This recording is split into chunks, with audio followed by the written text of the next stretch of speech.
কিছুদিন আগে বাণিজ্য উপদেষ্টা শেখ বশিরউদ্দিন একটি সিদ্ধান্ত নিয়েছেন। আপনার এই সিদ্ধান্ত প্রশংসিত হলেও আমি এই সিদ্ধান্তের সাথে একমত নই। চলুন আজকে এ বিষয়ে অতি সংক্ষিপ্তভাবে আলোচনা করা যাক।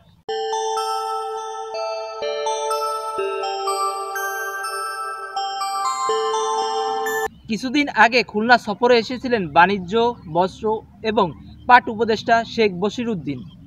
তিনি ঘোষণা দিয়েছেন, সরকার পাট কলগুলোকে রাষ্ট্রীয় নিয়ন্ত্রণে না রেখে বেসরকারি খাতে লিজ দেওয়ার পরিকল্পনা করছে। সহজভাবে বলতে গেলে সরকার নির্দিষ্ট সময়ের জন্য বেসরকারি মালিকানা ব্যক্তিদের কাছে ভাড়া দিচ্ছে। এই উপদেষ্টা যুক্তি দিয়েছেন, রাষ্ট্রীয় মালিকানায় পাট কলগুলো পরিচালনা করায় এর ফলে কাঙ্ক্ষিত সফলতা পায়নি, তাই এগুলো ব্যক্তি মালিকানায় দেওয়া গেলে দেশের উন্নতি হবে। কিন্তু এটি কি বাস্তবসম্মত সিদ্ধান্ত? একটি রাষ্ট্রের চেয়ে ব্যক্তি মালিকানারা এতই বিশ্বাস্ত?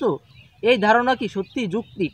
রাষ্ট্রীয় মালিকানায় পরিচালিত প্রতিষ্ঠানগুলো যদি সঠিকভাবে পরিচালিত না হয়, সেটার দায় দুর্নীতি এবং অব্যবস্থাপনার উপর পড়ে। কিন্তু এর অর্থ এই নয় যে রাষ্ট্রীয় প্রতিষ্ঠানগুলো একেবারে ব্যর্থ। যদি সুশাসন এবং কার্যকর ব্যবস্থাপনা নিশ্চিত করা যায়, তাহলে রাষ্ট্রীয় প্রতিষ্ঠানগুলো লাভজনক হবে, এটা পাগলও বোঝে। উপদেষ্টার যুক্তি যদি এটা হয়, এই পাট কলগুলো যদি একজন সফল উদ্যোক্তার হাতে দেওয়া যায়, তাহলে পুনরায় আবার সফলতা ফিরে পাওয়া যাবে। তাহলে এখানে প্রশ্ন ওঠে, একজন ব্যক্তি যা অর্জন করতে পারবে তা রাষ্ট্র কেন পারবে না? মালিকানা বা অংশীদারদের মূল লক্ষ্য হলো মুনাফা অর্জন, সেখানে রাষ্ট্রীয় প্রতিষ্ঠানের মূল লক্ষ্য থাকে জনকল্যাণ। রাষ্ট্রের অধীনে পরিচালিত হলে রাষ্ট্রের জনগণের ন্যূনতম কর্মসংস্থান নিশ্চিত করা যায়। কিন্তু বেসরকারি মালিকানা খাতে গেলে শুধু লাভজনক বিষয়বস্তুই গুরুত্ব দেওয়া হয়, যেখানে শ্রমিক এবং সাধারণ মানুষের স্বার্থ উপেক্ষিত হয়। যদি পাট কলগুলো ব্যক্তি মালিকানায় পরিচালিত হয়, তাহলে চাকরির বাজারে কঠিন প্রতিযোগিতা সৃষ্টি হবে, যেখানে অভিজ্ঞ এবং উচ্চ শিক্ষিতরাই সুযোগ পাবে। এর ফলে সাধারণ শ্রমজীবী মানুষের জন্য চাকরির সুযোগ কমে যাবে, ফলে তারা বেকার হয়ে পড়বে, যুব সমাজ হতাশায় নিমজ্জিত হয়ে থাকবে এবং বিভিন্ন রকম অপরাধ দিন দিন বেড়েই চলবে। অপরদিকে রাষ্ট্রীয় প্রতিষ্ঠানগুলোতে ন্যূনতম যোগ্যতা থাকলেই চাকরির সুযোগ মিলবে। তার এই সিদ্ধান্ত সরাসরি সাধারণ শ্রমজীবী মানুষকে বেকারত্বের দিকে ঠেলে দিবে। আমার মতামত হলো, রাষ্ট্রীয় ব্যবস্থাপনাকে আরও সুন্দর ঢেলে সাজানোর প্রয়োজন। রাষ্ট্রীয় প্রতিষ্ঠানগুলোর মূল সমস্যা দুর্নীতি, অব্যবস্থাপনা এবং জবাবদিহিতার অভাব। এর সমস্যার সমাধান করা যেতে পারে দক্ষ ব্যবস্থাপনা, আধুনিক প্রযুক্তির ব্যবহার এবং সঠিকভাবে সঠিক নিয়োগ এর মাধ্যমে।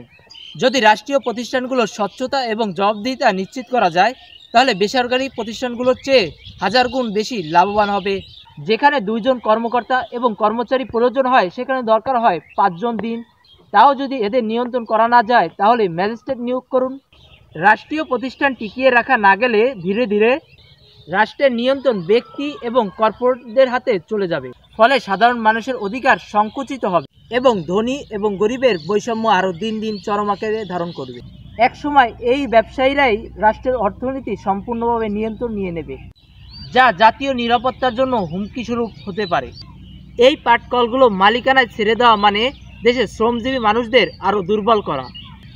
ইতিহাস সাক্ষী, রাষ্ট্রের কোনো খাত ব্যক্তি মালিকানার হাতে যখন চলে যায়, তখন রাষ্ট্রের জনগণের নাগালের বাইরে হয়। তাই এই রাষ্ট্রীয় পাট কলগুলোকে ব্যক্তি মালিকানায় ছেড়ে দেওয়ার পক্ষে আমি নই। অতএব বাণিজ্য উপদেষ্টার এই সিদ্ধান্ত সাময়িকভাবে লাভজনক হলেও কিন্তু দীর্ঘমেয়াদে এই সিদ্ধান্ত রাষ্ট্রের জন্য বিপজ্জনক বয়ে আনে। রাষ্ট্র দুর্বল হলে এই ব্যক্তি মালিকানার শেয়াররা লাভবান হবে।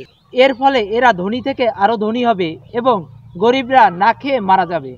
তাই সরকারের উচিত লিজের মাধ্যমে এই প্রতিষ্ঠানগুলো ব্যক্তি মালিকানার কাছে ছেড়ে না দিয়ে এই প্রতিষ্ঠানগুলো রাষ্ট্রীয়ভাবে সুশৃঙ্খলভাবে এবং আরও সুন্দর ব্যবস্থাপনার মাধ্যমে নিয়ন্ত্রণ নেওয়া।